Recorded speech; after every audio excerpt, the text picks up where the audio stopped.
Hello, how are you? I hope everyone's doing well, chevre, in every single level. We'll start with a prayer as usual, and today's prayer is a verse from next to the last day that we're saying the Rebbe's kapitel.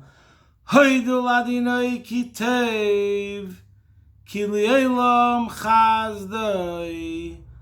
Give praise to Hashem because He is good, because His kindness lasts forever. This word hodu, which means to give praise, is the basis of the entire concept of prayer.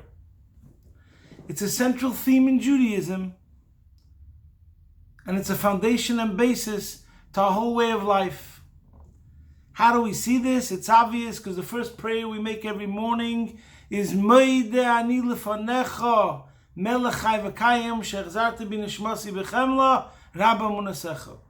So we express praise to Hashem that He returned our soul to us. So it's gratitude. Now, gratitude is very ironic. Somehow, for some reason, there's a built-in resistance to gratitude. And we can understand it. Because if we have to give gratitude to something, it means we acknowledge how we needed something else, someone else, something that is greater. So we have this contradiction going on in every single person. This is why it's so complicated. On the one hand, a person wants to feel independent. I'm a free man. I'm a self-made man. I'm competent. I'm Mr. King of the world. I'm a superstar.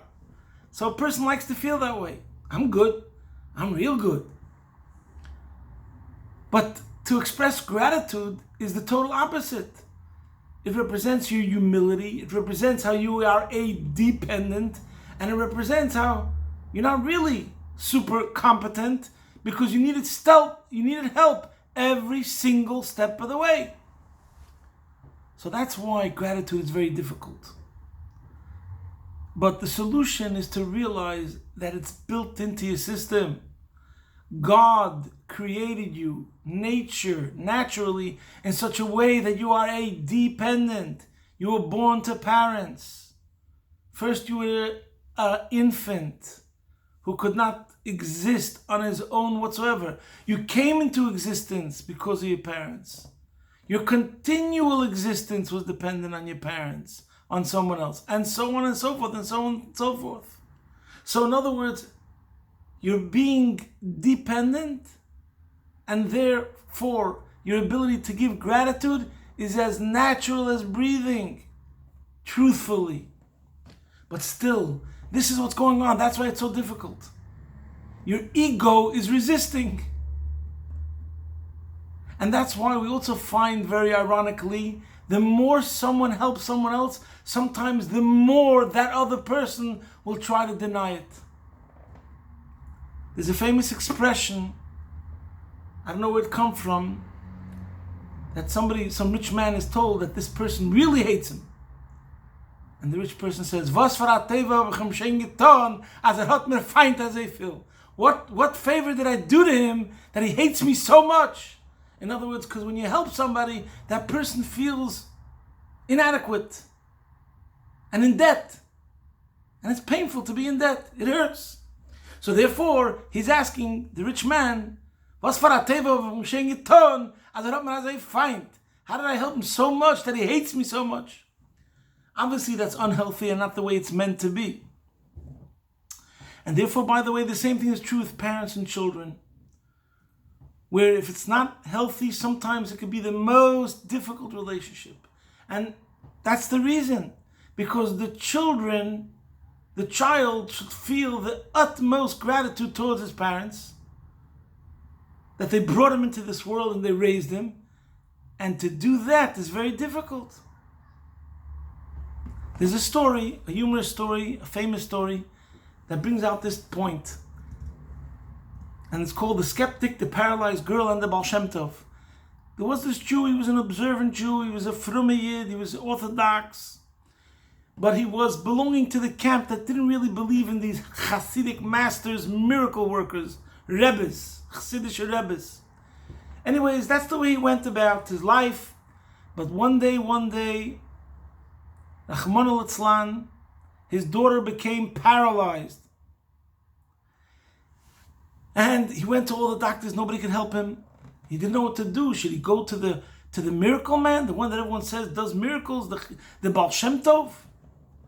So he went to his Rosh Hashiva, he went to his rabbi, and he asked him, who was also one of the leaders of the other camp, and he asked him, should I go to the Baal Shem Tov and ask for a blessing to make my daughter walk again? So he goes, what? The Rosh Hashiva, the rabbi says, what don't we do for our children?